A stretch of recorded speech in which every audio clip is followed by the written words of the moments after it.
Hi, it's KCCK's Culture Crawl. I'm Dennis Green, and my guest today is Lynne Rothrock.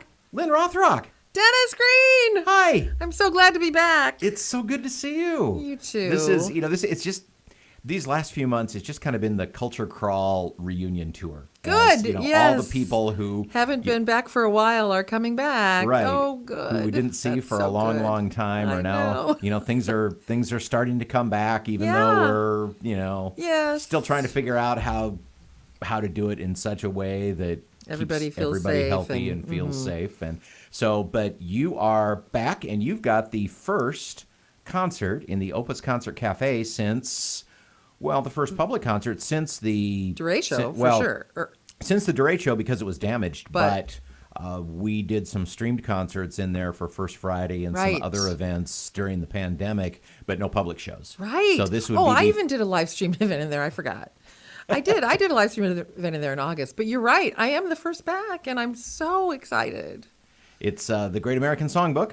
So Lynne is stepping out and doing something, that she's totally not comfortable with, something she's just never gone in that direction before, is songs from the Great American Songbook. Well, I'm going to say that I was thinking about this earlier, and honestly, whatever my style is, it's definitely not one thing. And it morphed, especially during the Ron DeWitt years, especially when Ron and I were performing together so much. And then it kind of rekindled back into this style when I started working at the Great American Songbook Foundation with Michael Feinstein. Yeah, just drop that name for just a second there. With my boyfriend, Michael Feinstein. Your good and personal friend, Michael Yes. Feinstein. So Mike said, no, he's a Michael. He's not a Mike.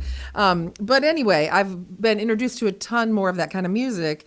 And I also I also feel, how can I say this? In some ways, I'm rediscovering maybe who I am as an artist without my beloved husband, who was such an amazing blues guitar player. And we very much enjoyed working together, and that kind of set the tone for the style of music. So now I'm kind of feeling like I need to refigure out who I want to be. And luckily, so far, I think I can be more than one thing, which has always been my desire. And this is one of my things. Even before you and Ron were doing a lot of shows together. Yeah. When you did your cabaret work. Right. And I made fun, but it's easy to think of, cabaret. Well, that's a Great American Songbook. But it's not really. It's not at all. There's No. always a standard or two in there. You're absolutely right. But you pick your repertoire based on, kind of the stories you want to tell. Exactly. And you always have some kooky, funny song in there Yes. too. So it's a very different animal. It really is, actually. And I would say in my own personal cabaret shows before I became involved with Ron, it would be a mix of, might even be some country or some folk, definitely musical theater, maybe a Great American Songbook standard or two, but mostly probably obscure writers that had a lot of material that to me were stories that I wanted to tell. So it is also hard to pin down what category of singing that cabaret singers do, and that's why we like to be them, because then we don't have to pick just one. So this show is a little bit different. Its genesis came about because I now am on faculty at Luther College. Your alma mater, we should My also alma mater. say. So you've come home. I've come home a couple days a week. But I met this wonderful colleague there named Nicholas Schoenefeld, who is the professor of collaborative piano, meaning he's an accompanist and he teaches students how to be. Accompanist is a word that they don't like. He's a collaborative pianist who also teaches students who want to become collaborative pianists. So his idea, and he's a vocal coach. So the art of playing Correct. the piano while someone is singing. Singing, Again, or not just notes on a page, or probably doing both yourself. Right. Well, actually, or also, he accompanies a lot of instrumentalists as well. Oh, sure. So it's a collaborative pianist situation. And we worked together on a project at Luther, and I just liked him so much, and we had so much fun. And I'm just at that point in my career where I really just only want to work with people I like or who are fun. That's just how it is. So that was the impetus. Like, I want to do something with Nicholas. Let's do something together. And as for all of his classical training, he has a doctorate from University of Michigan. He really loves Great American Songbook stuff. And he's also wide open to lots of pop styles of music and things that, and he's pretty young, so maybe that's part of his openness. But we just kind of started playing around with ideas, and it definitely grew out of the opportunity to work with him and for us to create something together that we will then share on campus at Luther as a faculty concert once school resumes. But we're doing it here first. So it's awesome. And I've actually called it, oh God, I hate to pick a category and be too limited. So I'm calling it the American Songbook because... Oh, she's not going to have, it's not going to be, there aren't going to be any of those great American songs. We're not going to have any of those. There'll be some, but we think so much of Great American Songbook as from a certain era of time. So we decided it would be fun to play with, there are plenty of songs that just don't fit into that time category that will absolutely be considered part of the Great American Songbook as time goes on. The Beatles. Yeah, I talk with this about a lot of people. Yeah. The Beatles. You mentioned Carole King in some of your advertising. I mean, those are for standards. sure. And James Taylor and Billy Joel. These will become the way we now look at Gershwin and Irving Berlin and that. And so I kind of thought it would be fun to do a mixture, but they're all what I think of as in the same area, at least, whether they're old or new. So we're covering a lot. We're doing stuff by Cole Porter, Irving Berlin, Sammy Cahn. We're doing some Fats Waller, got Johnny Mercer, Blossom Dearie, who I adore. And we're doing Dave Frischberg. But we're also sneaking in a couple songs by Jimmy Webb, who I think is a brilliant writer, just brilliant. And he's coincidentally already been put into the Songbook Hall of Fame at Michael Feinstein's organization because of the value of his songs. They just aren't that many of them have been hits. He is so underrated. Oh my gosh.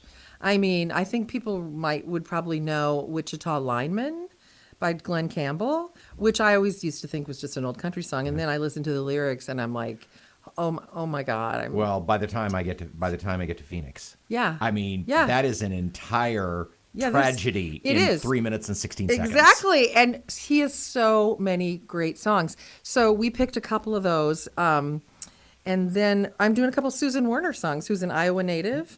And she's got some really great stuff. So we're doing a couple of hers. I'm trying to think of other stuff. And we are doing some Carole King, too. So we're really kind of running the gamut. And also, there'll be a couple funny things, I hope. They're my intention to be funny. So obviously during the pandemic, everything dried up. You probably did some stuff online and things like that. Tell me about what happened with the Michael Feinstein organization. Were you involved in some streamed we did 2 clinics and things like that? Yes, we did 2. The big program I'm involved in is like a 9 or 10 day summer workshop. And both last year and this year it was held virtually. And I have to say, I mean, I still thought it was a great experience. And it was unbelievably productive and I think meaningful to the people involved. But boy, we can't wait to be back in person because of the colleagues.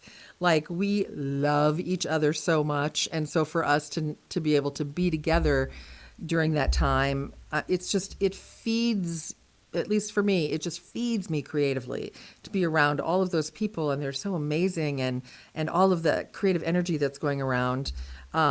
But we were able to, I think, do 2 really successful summers at it. So it can be done. And one of the bonuses was that there was one time a master class was being taught by Michael Feinstein, who was in California, and a Broadway artist who happened to be in Japan. And the student they were working with was in Istanbul. I mean, what? You know what I mean? And she doesn't live there, but she had been traveling and that's where they were. So these, of course, are things that wouldn't happen if we didn't have the technology. So there are elements that are amazing. But yeah, we'd love to be in person for that. Well, you're going to be in person for the American Songbook concert, Lynne Rothrock and Nicholas Schoenefeld at the Collaborative Pianist. That's right. And also, collaborative is way easier to say than accompanist because you're never sure when to stop. That's coming on, minute. Yeah, you're never sure when that word ends. So I am totally on board with collaborative. Yes. Yeah. And truthfully, in the greatest situations, certainly my greatest experiences, it has been a truly collaborative process, especially when it's just voice and piano and we aren't working with a band. Even though I'm always about the collaboration with everybody, but it is not a situation where you put your music in front of them and hope for the best, tell them what to do. It's definitely a situation where we have discussions and what do you think, and let's try this, and how about if we did this, and that is the absolute, that's the goal always. So I love the name. We have gone this entire interview without mentioning when it's going to be. We mentioned where, at the Opus Concert Cafe. Yes! Now, for those watching the video, there's been a little crawl underneath that has told you. Oh, thank you. But for our radio audience, we probably should say when it is. I have no problem disclosing that. I feel comfortable with that. It's August 20th and 21st, which is actually soon. Friday and Saturday, August 20th and 21st at 7:30. There are still tickets available. There are tickets available, and you get them at artsiowa.com, or I suppose you could go to the box office if you wanted to. Yeah. Tickets are $20. Okay. Mm-hmm. All right. A bargain at twice the price. It definitely is. We're so excited, and just to be able to sing in the same room with other people it's going to be sweet. With Mr. Ed Carr behind the soundboard. Yes, which always guarantees He's a great time. Okay, for Michael all. Feinstein is one kind of boyfriend, and Ed Carr is my sound boyfriend, and I don't care who knows it. Yeah, even his wife Stephanie. She likes me too. Yeah, and she does.